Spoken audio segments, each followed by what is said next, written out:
Sandra Zīrāpe – sieviete, kur atgriezusies no dzīves Anglijā, lai ienestu Valmierā nedaudz vairāk saules un garšas no Indijas, Ķīnas, Ungārijas un pat Azerbaidžānas. Aktīvās rosīšanās rezultāts ir vizuālās un saturiskās pārmaiņas kafē Jauna saule, kas vakar tika prezentētas tās pastāvīgajiem klientiem, draugiem un sadarbības partneriem.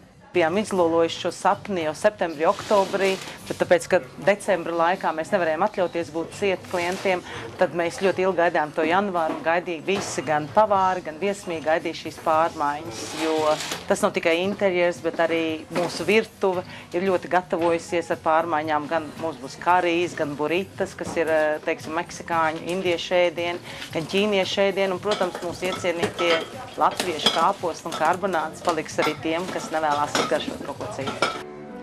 Kafē Jauna saule joprojām ik darba dienu piedāvās ātri un garšīgi papusdienot, piedāvājot gan jau ierastos latviešu ēdienus, gan kādu neierastāku maltīti.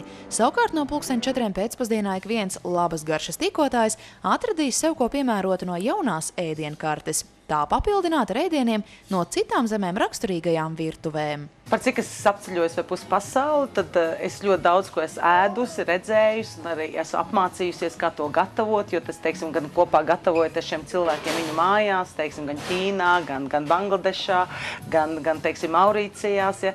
Tad tā jau ir pieredze, kad es uzaicināts pie kāda cilvēka mājās, tu iemācies ļoti jaunas lietas, un tās tagad es gribēju pārnest, iedot saviem pavāriem, viņi tās realizē uz latviešu, teiksim, pieejamiem produktiem. Pastāvīgi apmeklētāji jau novērtējuši iespēju šeit ātri un garšīgi papusdienot mājīgā interjerā, taču ir gatavi izmēģināt arī jaunas garšas. Un jāmin, ka tieši klienti rosinājuši kafejnīcas saimnieci ēdienu sortimentu papildināt. Man ļoti garšo Austrumāzijas ēdieni. Gan taizemiešu, gan ķīniešu. Un patiesībā Valmierā jau viņus īpaši nav arī, ja par to kāds padomā, tad tas ir tikai Jaunajā saulē.